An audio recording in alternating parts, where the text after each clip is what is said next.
Damos paso a la doctora Lorena Naranjo, quien es abogada por la PUCE, especialista en superior en Derecho Procesal por la Universidad Simón Bolívar,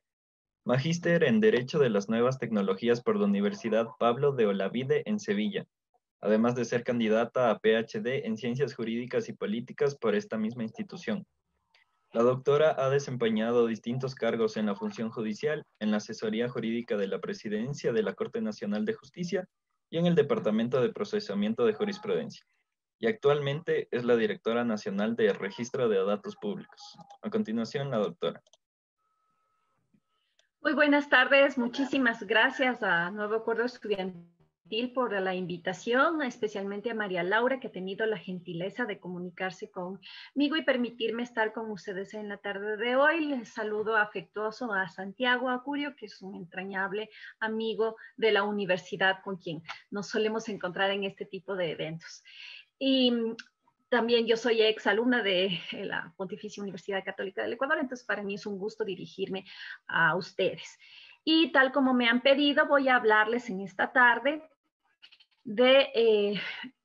qué está pasando y voy a compartirles mi pantalla para eso. ¿Qué está pasando con la protección de datos personales en el contexto del COVID? ¿Me confirman que se está mirando la diapositiva, por favor? Sí, doctora. Sí, doctora. Perfecto. Entonces, efectivamente, nosotros en el Ecuador tenemos consagrado un derecho fundamental, que es el derecho a la protección de datos personales, y lamentablemente, como ustedes bien conocen, hasta la presente fecha no hemos logrado que se dicte la ley que le corresponde. Y esto ha afectado, sin duda alguna, cómo está el desenvolvimiento de este derecho fundamental en el Ecuador, porque a raíz de que efectivamente incluso hay un proceso de transformación digital obligatorio en este propio instante en el que el distanciamiento físico es la regla y no tenemos más remedio que optar por medios tecnológicos para reactivar la economía, mantenernos conectados, juega una mala pasada para el Ecuador no tener una norma de protección de datos personales. Y como mencionaba, si bien el artículo 66, numeral 19 de la Constitución señala que este derecho fundamental requiere la autorización del titular o el mandato de la ley, sin embargo, no se sabe a ciencia cierta quiénes son los responsables de tratamiento y qué pueden o no pueden hacer con esa información y si lo que han recibido es o no una verdadera autorización y hasta dónde pueden hacer su trabajo en lo que se respecta a tratamiento de datos personales, porque en el actual estado de circunstancias es obvio y evidente que se requiere hacer un tratamiento de datos personales y que es indispensable hacerlo porque hay que satisfacer una serie de necesidades que vamos a abordar a continuación. Por lo tanto, lo primero que debemos tener claro es que son responsables de tratamiento cualquier entidad pública o privada, institución pública o privada, persona natural, persona jurídica, que para el ejercicio de su funcionamiento, del ejercicio de su servicio, el ejercicio de su negocio, debe tratar información personal y que muchas veces esa información personal es de carácter incluso sensible. Y de esta manera existen unos límites que deben ser impuestos por la norma para saber hasta dónde yo puedo realizar un tratamiento con esta información personal. En la información personal o el dato personal, según se señala, es aquel que identifica o hace identificable a la persona. La Constitución habla de información de carácter personal. Este carácter precisamente es la posibilidad de, a través de unos datos, lograr identificar a un individuo, vincularlo con ese individuo, y eso se puede hacer directamente. Ahora mismo en esta pantalla está mi nombre y está mi rostro. Hay una vinculación entre dos datos fundamentales, mi nombre y el dato de imagen de mi rostro, pero también hay otra forma de conseguir datos personales que no necesariamente son así de claros. Y eso se llaman datos que te pueden hacer identificable. Y generalmente están asociados a cosas que son hasta imperceptibles en el momento de nuestro relacionamiento con tecnologías de la información y comunicación. Por ejemplo, el like que hago en Facebook, el comentario que hago en Instagram, la búsqueda que hago en Internet. Todo eso deja una huella, un rastro digital con el que las empresas, los de tratamiento en general, pueden hacer incluso perfiles de comportamiento que normalmente utilizan para temas publicitarios, para hacer un buen marketing digital, un marketing de fidelización. Y ya mucho más grave y mucho más complejo cuando se utiliza, por ejemplo, como pasó con Cambridge Analytica y las elecciones de Trump, para manipular electorados a favor de un candidato en perjuicio del otro. Entonces, este tipo de información que nosotros estamos dejando cada vez que interactuamos con tecnologías y cada vez que, sin hacerlo voluntariamente, esa tecnología recoge información de mí, eso es lo que se hace, por ejemplo, con Internet de las Cosas, estos dispositivos que están en aparatos que tradicionalmente no se comunicaban, pero que ahora lo hacen, que están incluso en los usables, en la ropa, que pueden estar en unos zapatos deportivos y que pueden emitir entonces un cierto tipo de datos por donde se puede identificar las rutas más un local para vender zapatos. Todos estos usables, estos chips que están reportando datos que ni siquiera yo sé, el propio celular está reportando datos continuamente, mi iWatch de mi estado de salud, si corro, si camino, si entonces voy a tener tendencia a la diabetes y etcétera, ¿no? Y son datos que no necesariamente yo los he introducido en un sistema con voluntad, sino que se recogen aún en mi desconocimiento, porque muchas veces, sobre todo en los que provienen de Internet de las Cosas, ni siquiera he dado una autorización para la recopilación de información. Desde otra perspectiva, estos datos personales para las empresas, sobre todo, se los mira como activos. Y esa es una de las confusiones que suelen ocurrirse entre los distintos sistemas. Para el sistema ecuatoriano al que pertenece, que es el modelo europeo,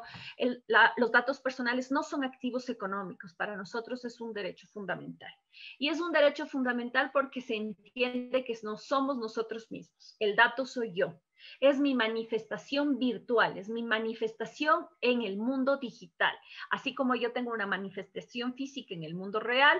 esos datos son el conjunto de mi manifestación virtual. Y por lo tanto, no son para nosotros vistos o entendidos únicamente como activos económicos. Para otras legislaciones y para otros modelos sí es visto así, y por eso incluso se habla de que cuando ya están en bases de datos, los titulares de la información no son propietarios, sino que han perdido esa propiedad y esa información ya es de las empresas. Eso aquí en el Ecuador no ocurre porque nosotros esa discusión de si era patrimonio o si era derecho ya se libró en la Constitución del 2008 y ganó la postura de que para nosotros es un derecho fundamental. Y ese mismo espíritu, a raíz de todas las problemáticas y de los malos usos que se han dado en el mundo respecto de datos personales, es el que más fuerza está cobrando paulatinamente, pero que como todo derecho hay que cuidarlo continuamente para que siga siendo parte del catálogo y no solo sea parte de un catálogo de derechos humanos, sino que además se considera también universal. Entonces,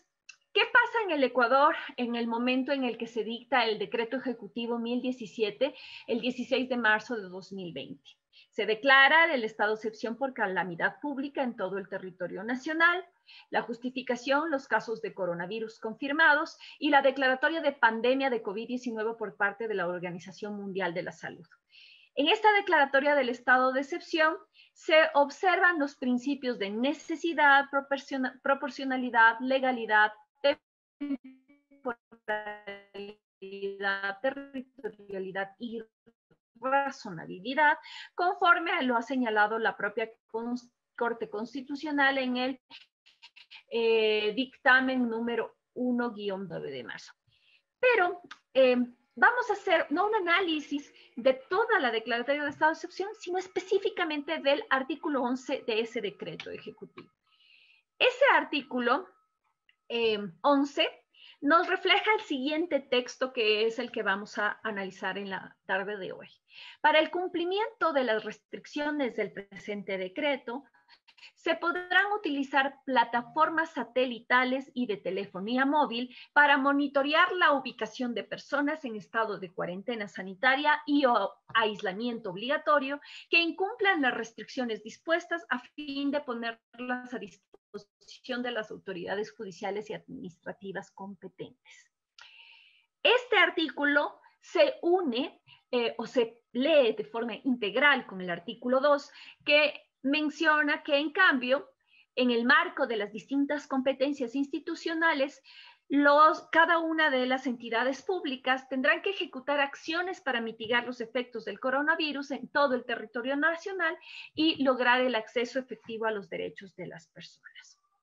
Entonces, este artículo 11 está dirigido a plataformas y telefonía móvil de geolocalización que nos permiten dar cuenta de cómo lograr manejar el distanciamiento físico y el cumplimiento de las medidas de cuarentena sanitaria.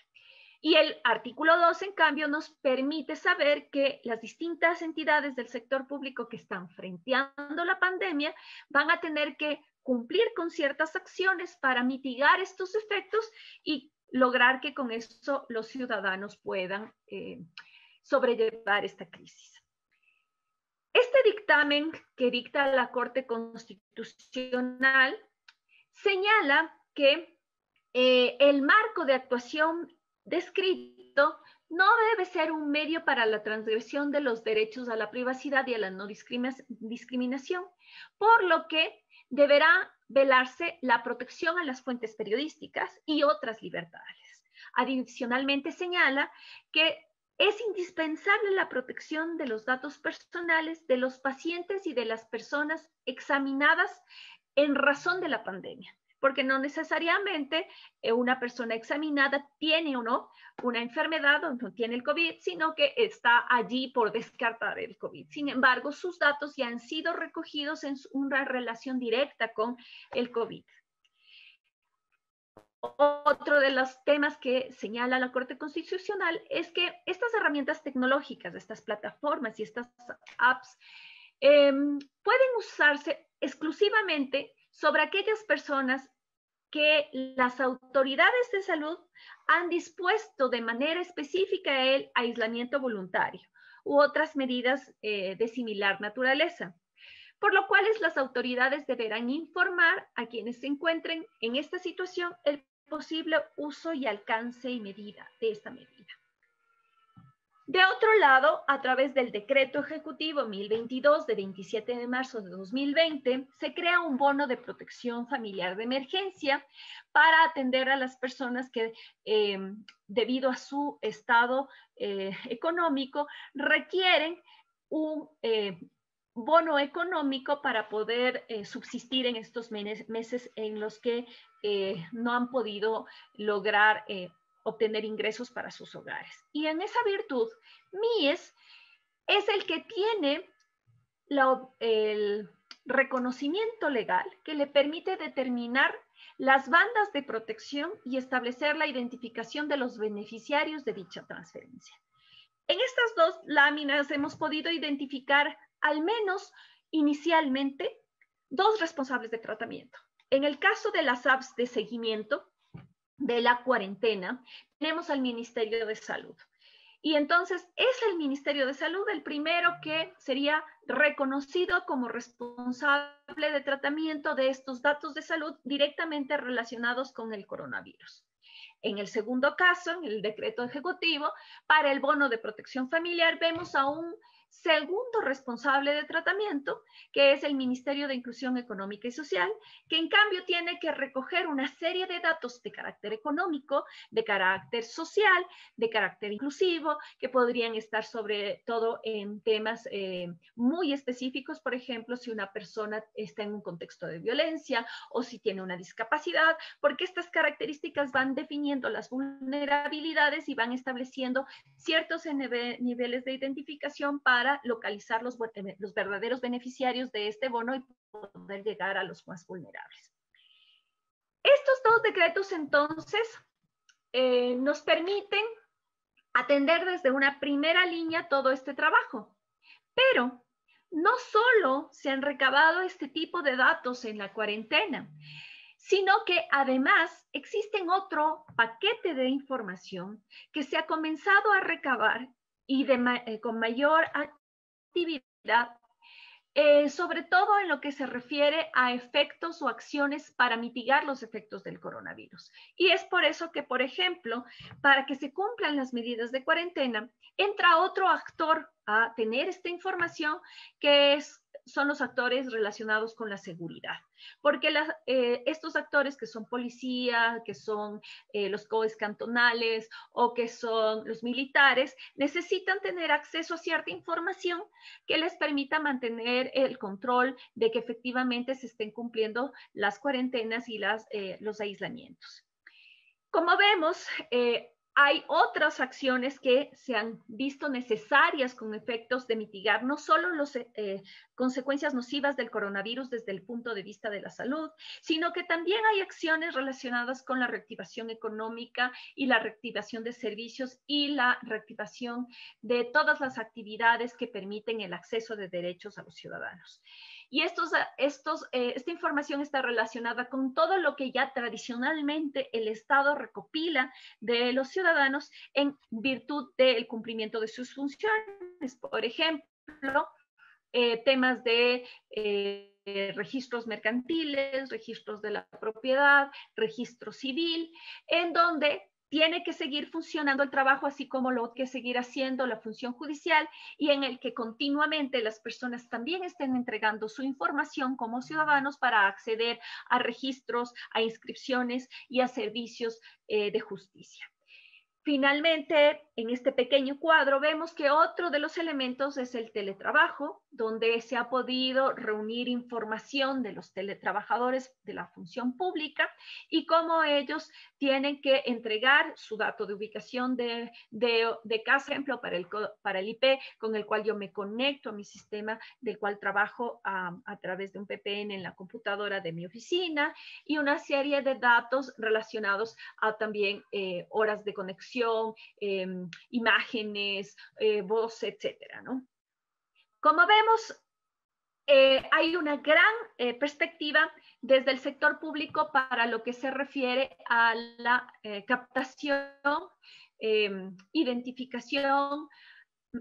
tratamiento de la información que permite la entrega de servicios públicos y en este caso específico las acciones para mitigar los efectos negativos del coronavirus a efectos directos de salud o a niveles de temas económicos. En igual sentido, está pasando con el sector privado. El sector privado también la gente está haciendo muchísimo teletrabajo. Hay teleeducación, por ejemplo, que está también llevándose a cabo. También se han visto ciertas cadenas de industrias y actividades comerciales que están funcionando en esta declaratoria de estado de excepción, que son aquellas relacionadas con servicios básicos, cadenas de exportaciones, industria agrícola, ganadera, de cuidado de animales, y hemos visto cómo hay un surgimiento masivo de servicios digitales que pueden estar en versión móvil o que pueden estar en versión de computadora, en apps o en aplicaciones,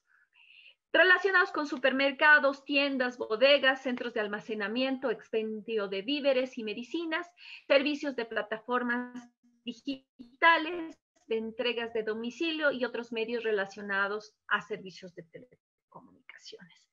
Pero no solo se almacenan datos en plataformas, también se almacenan datos a cuando te llaman por teléfono a ofrecerte un servicio y qué es lo que han hecho muchas de estas empresas para poder seguir funcionando y evitar la pérdida del empleo y seguir sosteniendo su negocio, es acudir a las facturas, que son otra forma de registros o de bases de datos, y buscar los números de sus clientes para llamarlos por teléfono. Y ahora tenemos estas llamadas en las que nos dicen, ya tengo servicio a domicilio, si usted desea, llámenos a estos teléfonos y podemos atenderle. Esa es un poco la realidad que se está viviendo en estos últimos días, ¿no es cierto? ¿Qué nos ocurre entonces con esta masiva recopilación de la información que estamos teniendo en virtud de la pandemia en el Ecuador? Primero que, si bien tenemos el derecho a la protección de datos personales en el artículo 66, numeral 19 de la Constitución, no hay ley. Y eso nos pone un reto. Y es que hay que aplicar lo que dice esa normativa, y es que yo solo puedo manejar esta información en virtud de que tengo autorización legal o tengo autorización del titular.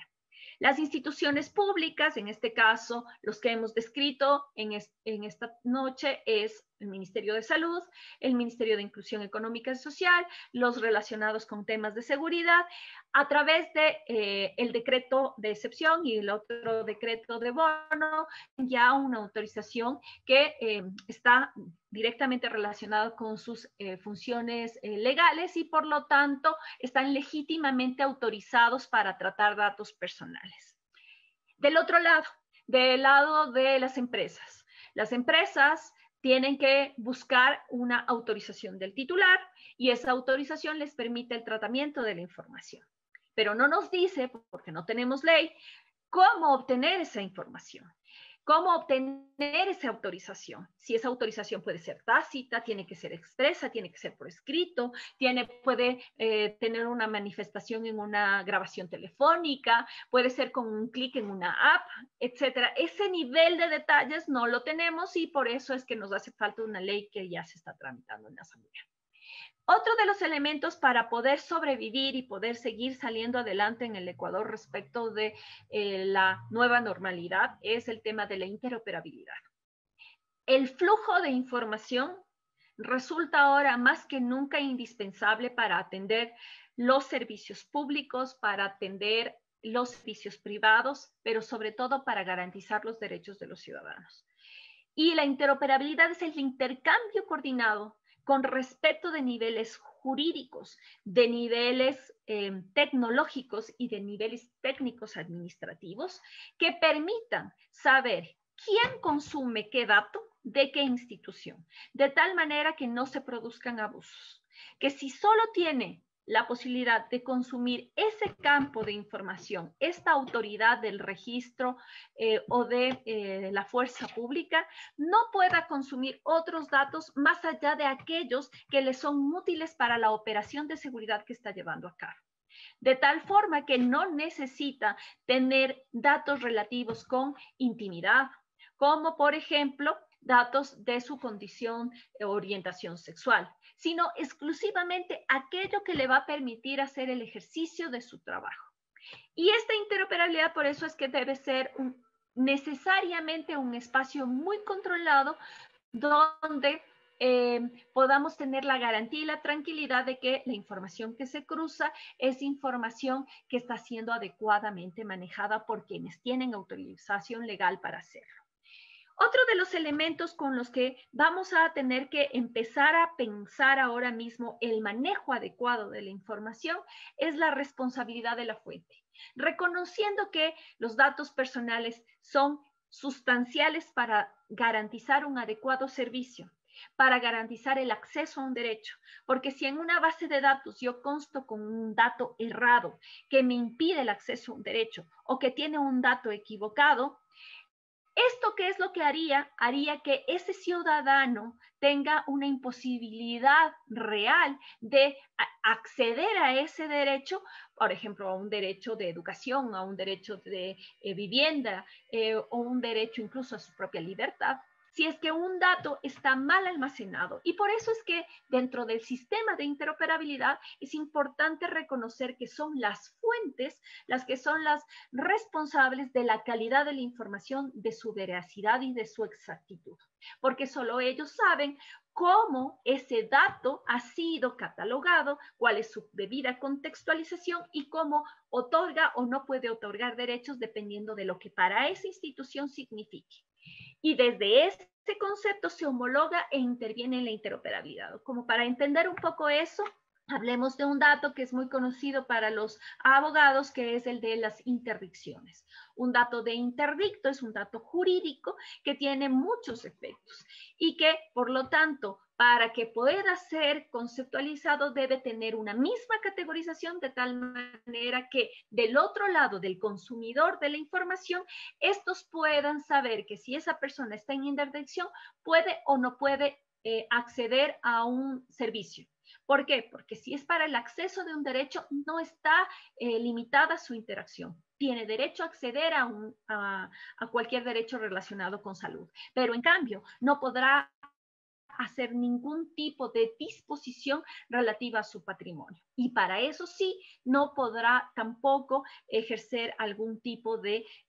acción debido a su condición de interdicción. Debemos también pensar en la necesidad de que todos estos datos que están circulando ahora mismo y aquellos que van a seguir integrándose por la necesidad de transformación digital apremiante en la que nos encontramos ahora mismo por el COVID, son las medidas de seguridad. No como un dato activo de carácter económico, sino porque lo que se está protegiendo son personas mismas. Hay que ayudarnos a comprender que la forma en la que yo tengo que orientar mis acciones a falta de una normativa es considerar que no estoy manejando un ser inerte, un activo físico, material, económico, sino que tengo que lograr una ficción que me ayude a comprender que tengo que hacer todo lo que está dentro de mis posibilidades y aún más para proteger la información, porque estoy protegiendo en realidad a personas en su manifestación virtual. Y estas medidas de protección se deben traducir también en protección funcional, también en protección jurídica y obviamente en medidas de control posterior, que son las que deberemos implementar incluso después de post-COVID para poder manejar la información que se ha recabado. Pero, ¿qué está pasando en el Ecuador respecto del tema de la ley de protección de datos personales y en qué fase nos encontramos? Nos encontramos en una fase de elaboración del proyecto en la Asamblea. Se están atendiendo las mesas de trabajo. Tengo entendido que hasta el día viernes se analizaron los primeros 37 artículos para que salga ya el informe para primer debate, lo cual nos deja una esperanza de que vamos a contar con esta normativa en el menor tiempo posible para poder enfrentar de forma adecuada, respetuosa en derechos, garantista y además que nos ayude a cumplir con la ley y que las empresas y el Estado sepan con qué cartas jugar en este año si todo sale bien y es así de posible. Esta aprobación de la ley es una de las recomendaciones fundamentales porque eso nos va a permitir que la gente tenga muy claro el marco legal y por lo tanto se use al dato como un elemento sustancial para la reactivación económica, en donde cada responsable de tratamiento va a saber en qué medida puede hacer y qué no hacer y donde va a poder cumplir todas estas mecanismos de controles y de fortalecimientos de una manera guiada, dirigida y que no sea solo por un tema de evitar sanciones, sino sobre todo de concebir cómo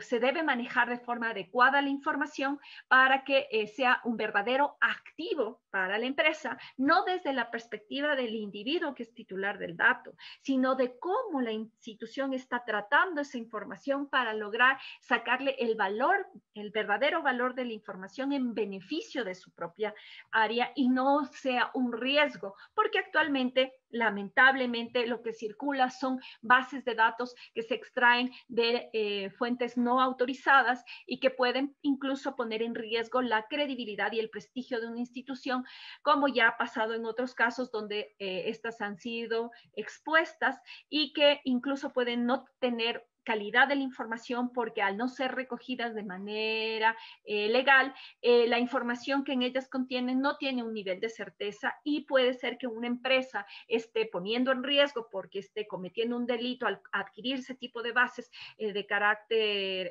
ilegal o peor aún tomando decisiones inadecuadas porque la calidad de la información le orilla a tomar una decisión que no es verdadera en virtud de que la información tampoco lo era.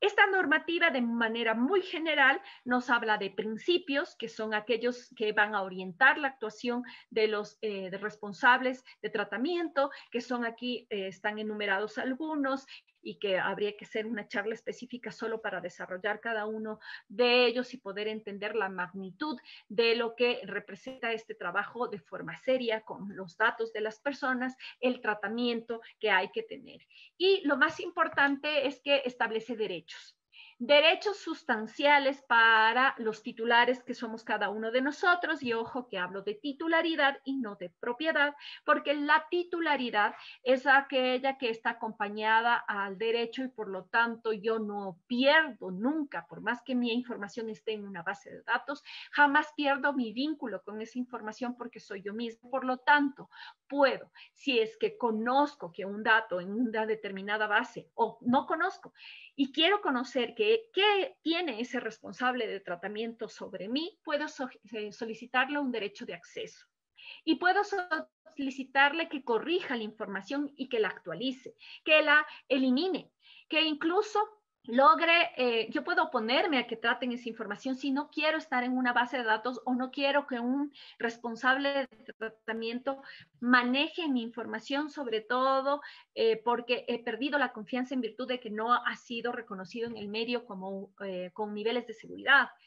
Esto también involucra que entre las relaciones entre ciudadano y Estado y entre cliente y empresa tiene que haber una transparencia que nos logre volvernos a identificar,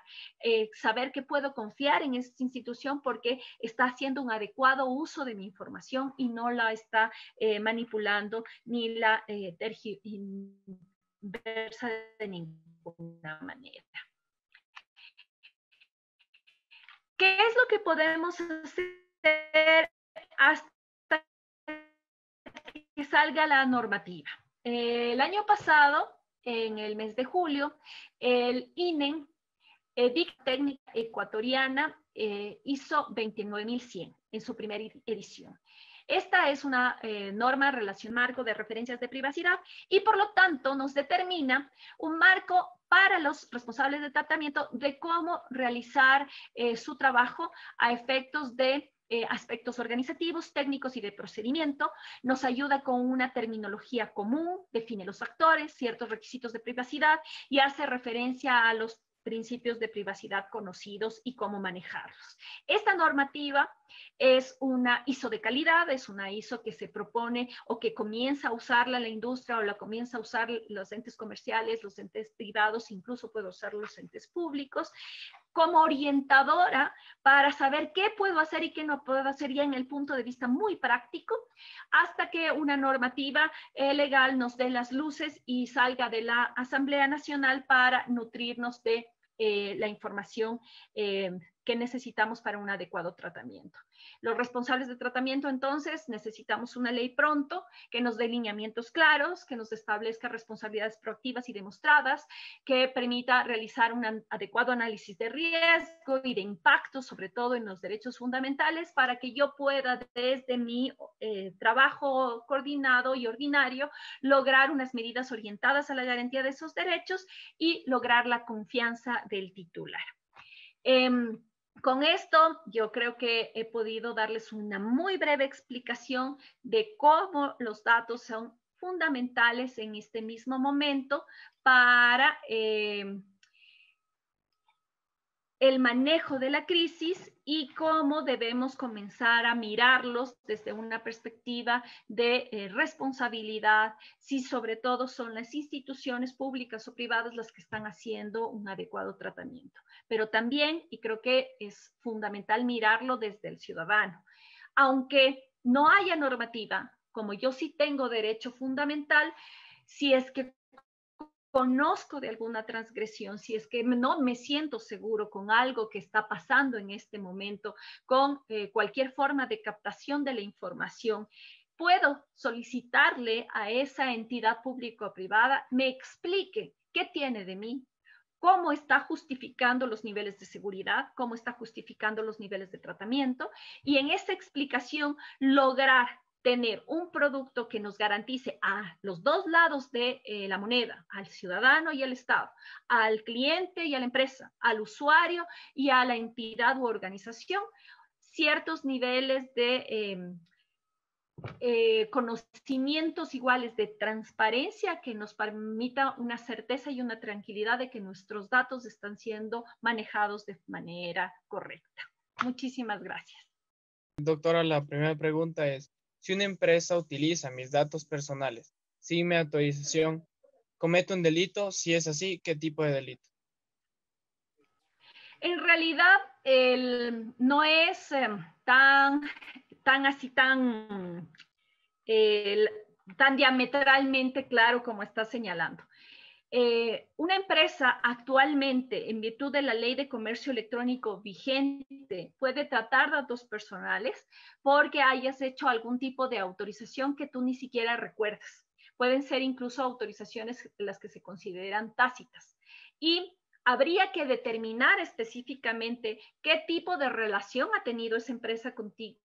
y dónde es que en algún momento tal vez obtuvo de alguna forma una determinada autorización. ¿Por qué? Porque puede haber tenido una autorización en virtud de que hiciste tú un contrato, por ejemplo, con los bancos de servicios bancarios, y para el giro del negocio del banco, ese banco necesita toda esa información tuya y por lo tanto está recopilada, e incluso en la nueva ley, si es que todo sale, se entiende como un uso legítimo precisamente el hecho de que las instituciones que ya tienen un vínculo contractual contigo no necesiten autorización, sino que se entienda que esos datos ayudan a el cumplimiento de ese vínculo contractual. Entonces, esto es muy importante porque alguna vez un compañero de los periodistas me preguntaba, entonces, ¿se acabaron las llamadas para que me cobren las deudas? Yo digo, no se acabaron las llamadas si usted está debiendo y si efectivamente usted tiene un vínculo con ese contrato, porque no tiene que ser responsable con las obligaciones que ha adquirido. Lo que sí no puede es llamarte a alguien a ofrecerte un bien o un servicio y acosarte cuando nunca ha tenido alguna vinculación anterior contigo de ninguna naturaleza, porque ahí sí de dónde obtuvo la base. Y en esa verificación de dónde obtuvo la base, podemos encontrar que efectivamente hay temas de violación a la intimidad o de revelaciones ilegales de bases de datos, porque son bases de datos que pueden haber sido sacadas de instituciones rompiendo temas de seguridad que no necesariamente son a nivel de hackers, que pueden ser a nivel de organizativos, incluso alguien se fue, como dicen vulgarmente, llevando la base de datos en un pendrive, y ahí sí hay delitos. Pero eso es otra cosa. Eso ya es cuando efectivamente no ha habido ningún nivel de control o de verificación y que ahí se conciben los presupuestos como para determinar un tipo penal. Pero el hecho de que te llamen o el hecho de que alguien tenga, pero per se no determina la existencia de un delito. Gracias, doctora. La siguiente pregunta es, ¿cómo podemos cuidar nuestros datos personales en esta época de pandemia?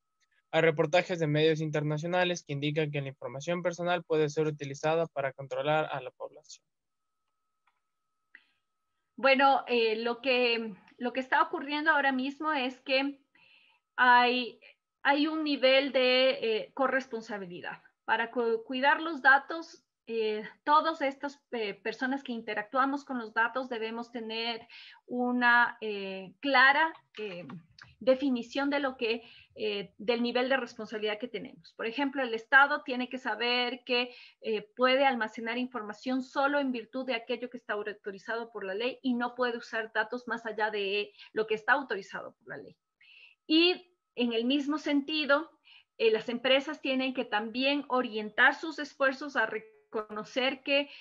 deben manejar información o deben tratar información de la cual ellos pueden acceder de forma legítima. No comprar en mercados negros, no comprar bases ilegales, por más novedoso que parezca, por más necesario que parezca, porque al hacerlo estoy poniendo incluso en peligro la propia existencia de la empresa y la confiabilidad, sobre todo, porque donde se produzca una filtración o donde se produzca algún tipo de violación a la seguridad, lo que va a sentir el usuario es lamentablemente un rechazo a la marca y una pérdida de la reputación es mucho más grave para estas empresas. Y ya para el ciudadano común, para nosotros, es importante que tengamos conciencia de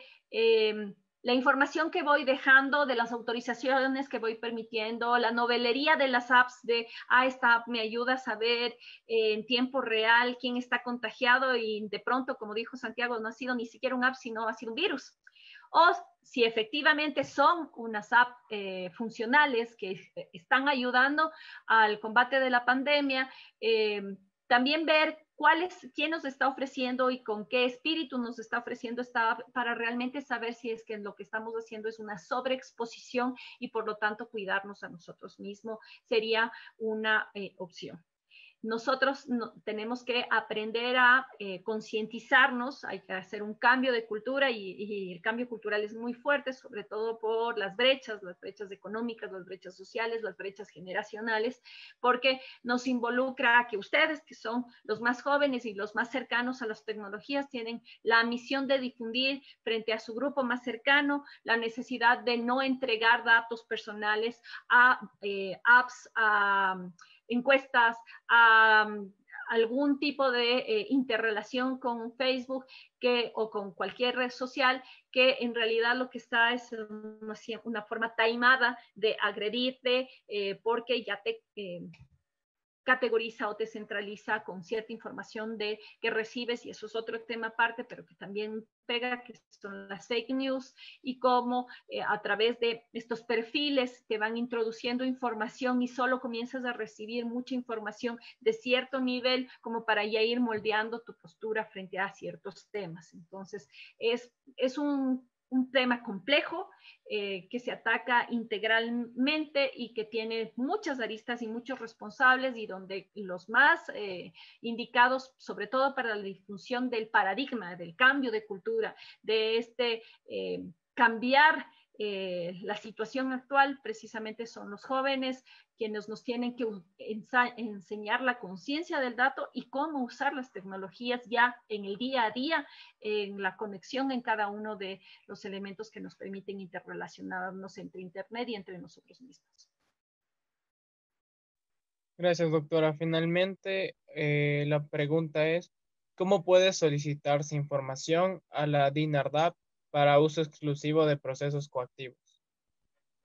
A ver, ahí hay que aclarar. La Dirección Nacional de Registro de Datos Públicos es una interoperabilidad. Nosotros, dentro de las funciones que tenemos, es el intercambio de datos entre registros públicos. Entonces, manejamos directamente el registro de la mercantil, pero lo que hacemos es la interoperabilidad entre registros. Y dentro de esa interoperabilidad entre registros hay unos registros públicos. El registro civil, por ejemplo, es un registro público que puede sus datos ser requeridos por el propio Ministerio de Salud para que se pueda asignar vacunas, se puedan asignar recursos para mujeres embarazadas y en temas de salud para hacer una identificación adecuada de a quién se está atendiendo y en qué condiciones se las está atendiendo.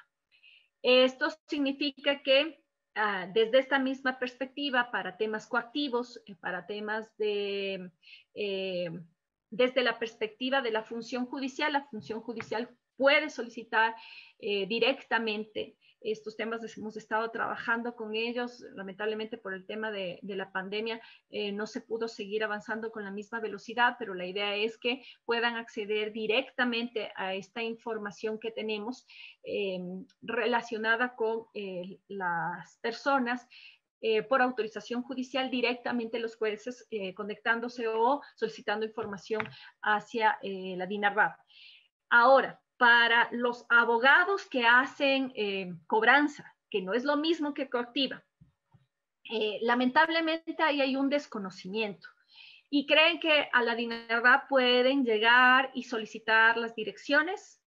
y solicitar los bienes de las personas, y no es así. ¿Por qué? Porque esos son datos personales. Y como son datos personales, nosotros no podemos entregarlos a un peticionario que además desconocemos quién es y para qué lo requiere, y no tiene autorización legal ni autorización judicial para ello. Distinto sería si es que efectivamente llega un pedido de un juez y no nos pide a nosotros, les pide al registro civil o a los registros mercantiles o al registro de la propiedad los datos necesarios para una prohibición de enajenar, una prohibición de salida del país, etc. Nosotros, como les digo, nosotros somos solo el medio de intercambio. Las fuentes son las responsables y a las que hay que pedir la información, y no hay que pedirla de forma directa tampoco, porque no se las pueden entregar. Siempre tiene que ser a través de una autoridad judicial, que es la única que puede levantar este velo de protección que nos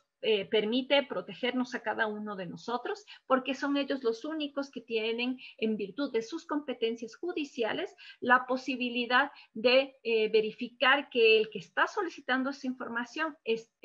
efectivamente la requiere para la tutela de un derecho. DINARDAP. Trabajamos por sus datos.